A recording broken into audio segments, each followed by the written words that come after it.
This is Andy Perrault for Boxing Social in association with Betfred. I'm delighted to join by world champion Tevin Farmer. Tevin, how are you? What's up, man? How you doing? How you doing? I'm very good, and thank you for giving up your time today just before you're about to set off home. I collared you just as you're about to get in your car, so thank you for this. Yeah, always, man. I'm glad you caught me in time. I forgot all about it, honestly.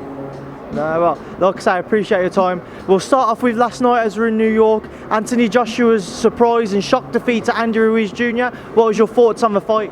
I mean, it was a hell of a fight leading up to the stoppage. I feel like it was a great stoppage. And it's boxing, you know. Anything can happen in boxing, and like you can never underestimate the underdog, you know. And I believe Joshua will bounce back big.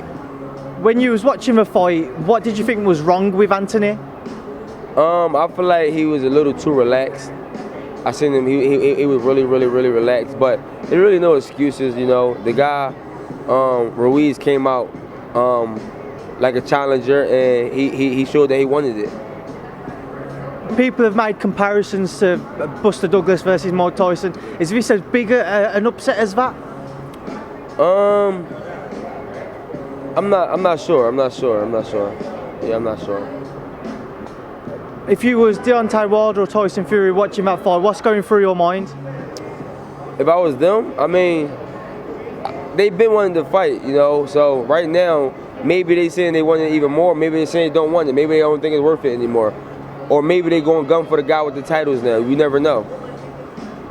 How do you think a rematch would play out if Anthony Joshua was to exercise the rematch clause?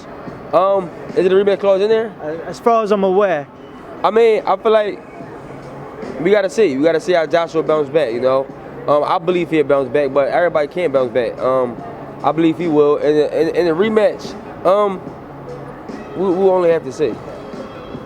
Move down the rest of the card. Callum Smith against Hassan N'Dam defending his world title for the first time. I watched that one.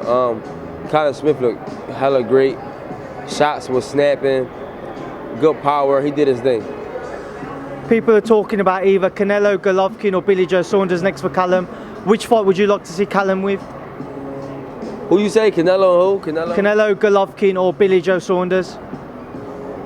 All three of them is very tough. Whoever can get paid the most for. I like to see fighters get paid. How do you think a fight with Canelo would play out? How do you think, like, if you was to break it down analytically, what do you think would happen? I'm not quite sure. Like I said, it's boxing. Anything can happen. But Canelo, I feel like Canelo is one of the best in the business. I feel like he has power. I feel like he has speed. I feel like he has IQ. I feel like he got good footwork. He got good defense. He got everything. So, I feel like I'm a favorite Canelo in a lot of fights. But you never know what happens. Boxing. And did you catch Katie Taylor versus Delphine Pursoon? Your thoughts on that one? Yeah. Oh man, that was a war. The girl she fought, I'm a big fan of Katie Taylor, you know, a fan and a friend. And the girl she fought came out storming, crazy, you know. I feel like the judges is the judges, and I feel like they know what's best, even though a lot of people don't think that they're always correct. But when the judges chose the winner, there's nothing you can do about it. Only thing I can say is Katie Taylor get a rematch, and Katie Taylor, because I feel like the girl deserves a rematch. Yeah. Did you feel that Delphine Pursoon was ahead in your opinion? Say that again. Do you think Delphine Pursoon should have been awarded the victory? Honestly, I feel like she won. I feel like she won. I can't even lie. I feel like she won. Like I said before, Katie Taylor is a hell of a fighter. I'm a big fan, and I'm a good friend of hers. But I feel like the girl won. And, but they gave it to Katie, so it is what it is. I'm happy they gave it to her because it's my friend. But I also don't want to see nobody get robbed. So it's like a toss-up for me, you know. It's hard. It's hard.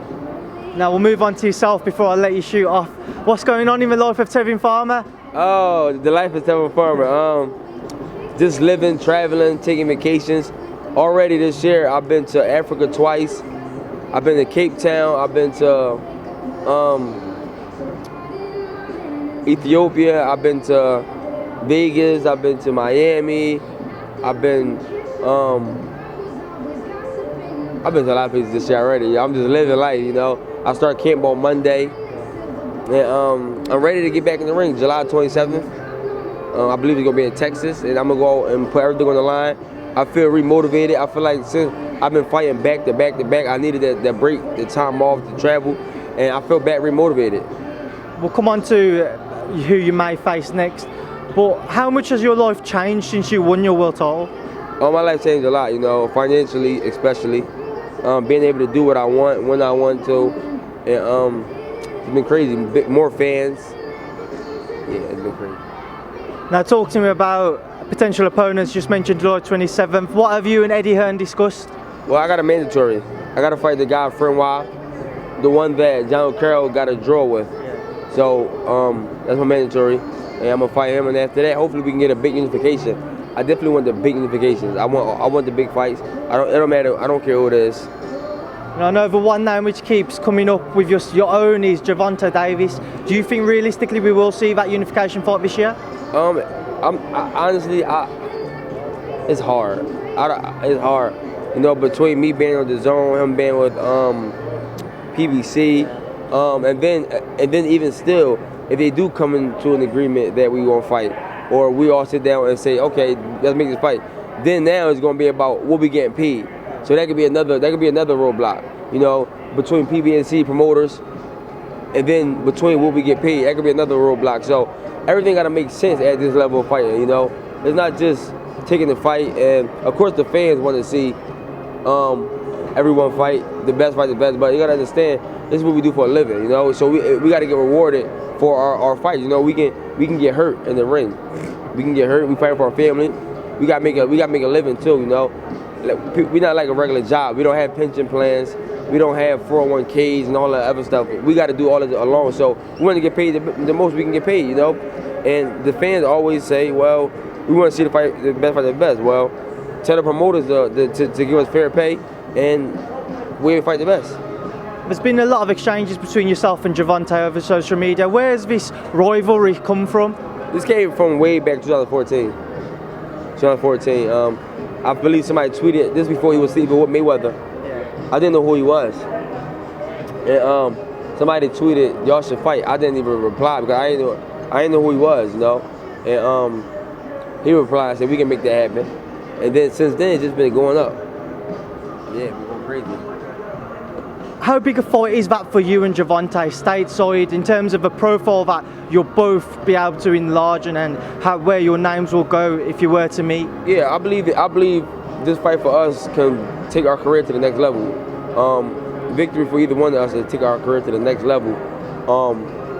I believe it can take us to superstar status because we don't only have the boxing fans that want to see this fight. We also have non-boxing fans, the casual fans, street people. Like this has become bigger than boxing. It's become